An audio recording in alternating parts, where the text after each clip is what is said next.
Bonjour. Alors aujourd'hui j'avais envie de vous faire un baume pour traiter l'eczéma. Donc c'est un peu particulier. Bon là la personne n'est ni jeune, enfin je veux dire elle est pas, c'est pas pour un adolescent, un enfant, c'est pour une personne adulte qui n'a pas de problème de santé majeur, donc qui ne...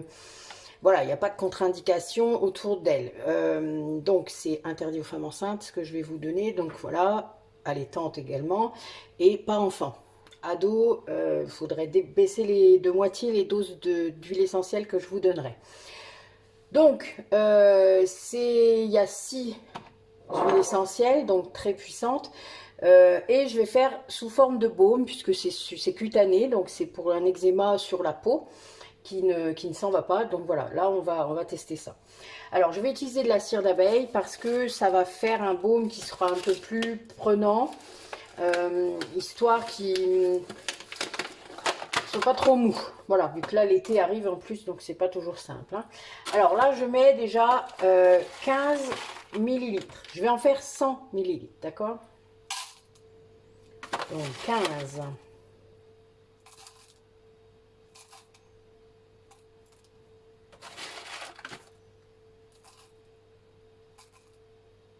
Voilà.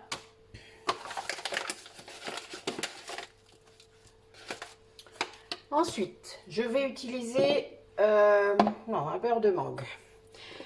Le beurre de mangue, c'est très bon pour la peau, tout comme le karité, mais bon, voilà, celui-là, il est plus doux, il me plaît bien. Donc, je vais en mettre 25 millilitres. Il faut bien les utiliser, n'est-ce pas? Ça n'a rien qui reste dans mon placard.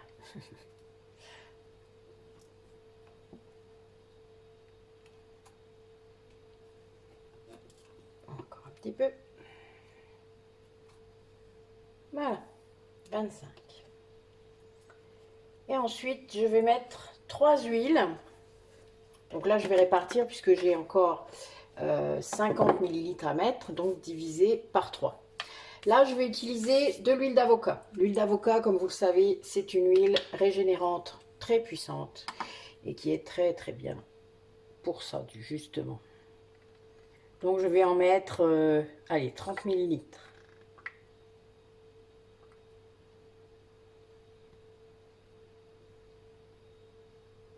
Voilà.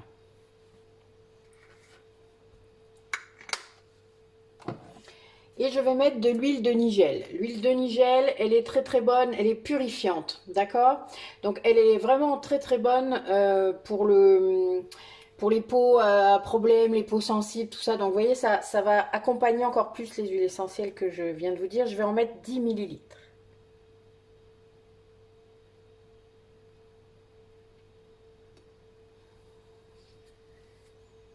Généralement, l'huile de nigel, je m'en sers dans les crèmes pour les boutons, par exemple, ou le shampoing solide, par exemple, que je vais faire là pour les pellicules, par exemple. Voilà, ça peut être une indication. Et le macérat huileux de millepertuis. Donc, c'est avec des fleurs de millepertuis, hein. Celle-là, elle régénère les peaux sensibles. Donc, c'est très bon pour l'eczéma, vous vous en doutez. C'est rouge, ça va nous faire une drôle de couleur, je crois. J'en mets dans mon baume anti-contracture. C'est très bon aussi pour les douleurs articulaires et musculaires. Donc ça fait un baume rouge, c'est rigolo. Voilà, on va faire fondre tout ça.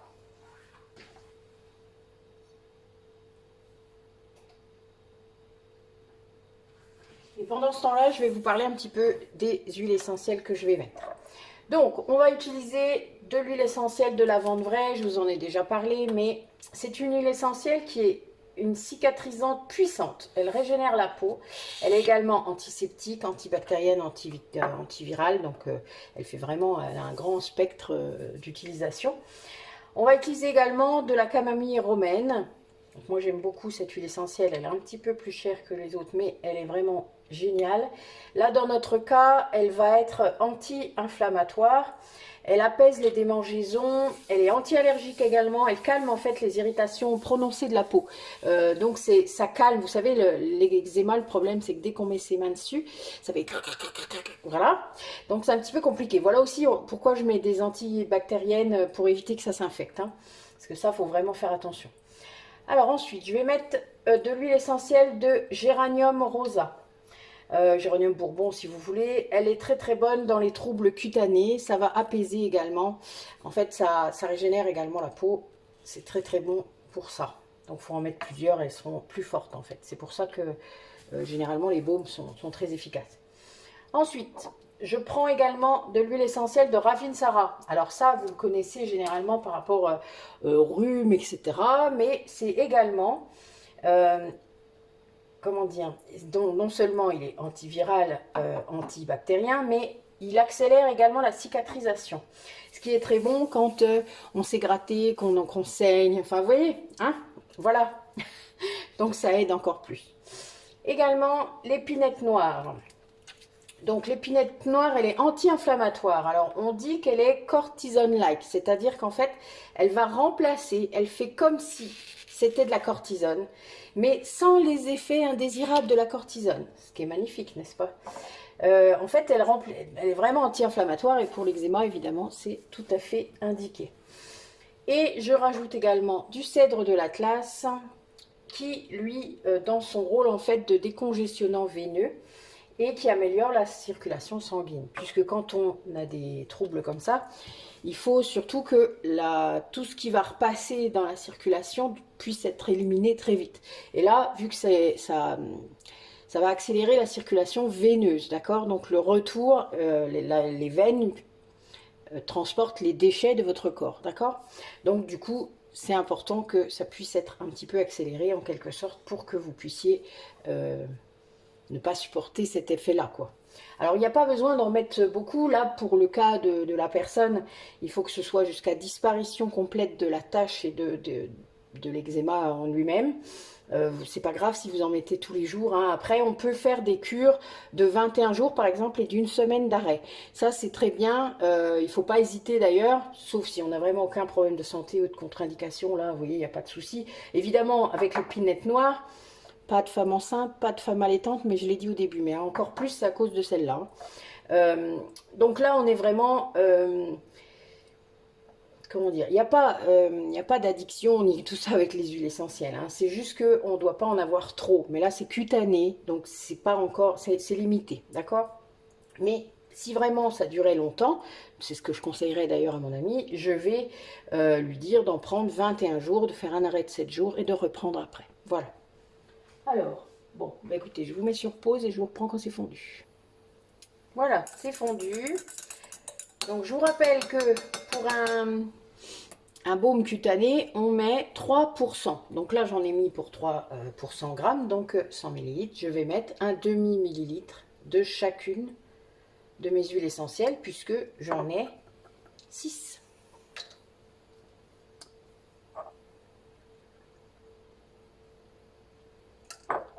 Donc 0,5 hein, à chaque fois.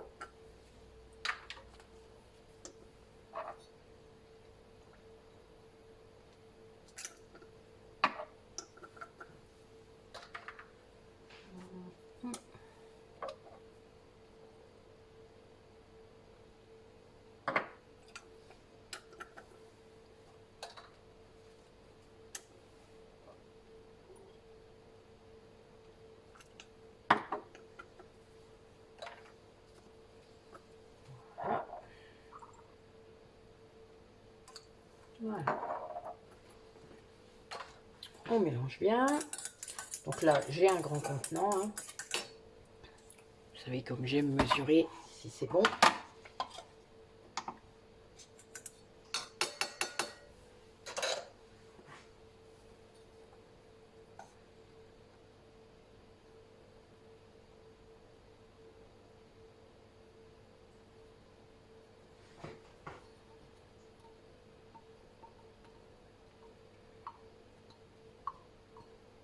Voilà. là, ça commence juste à prendre. Donc, c'est ça qui est bien aussi avec la cire d'abeille. C'est que, bon, on peut pas trop traîner, mais l'avantage, c'est qu'on a quand même le temps de faire et que ça prend assez vite. La cire de soja, c'est beaucoup plus long. Hein. Là, j'ai fait des baumes cet après-midi.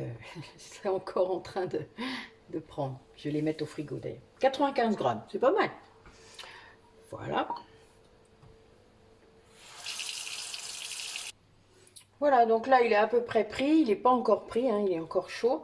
Mais je vais le mettre au frigo pour que ce soit un peu plus dur, évidemment.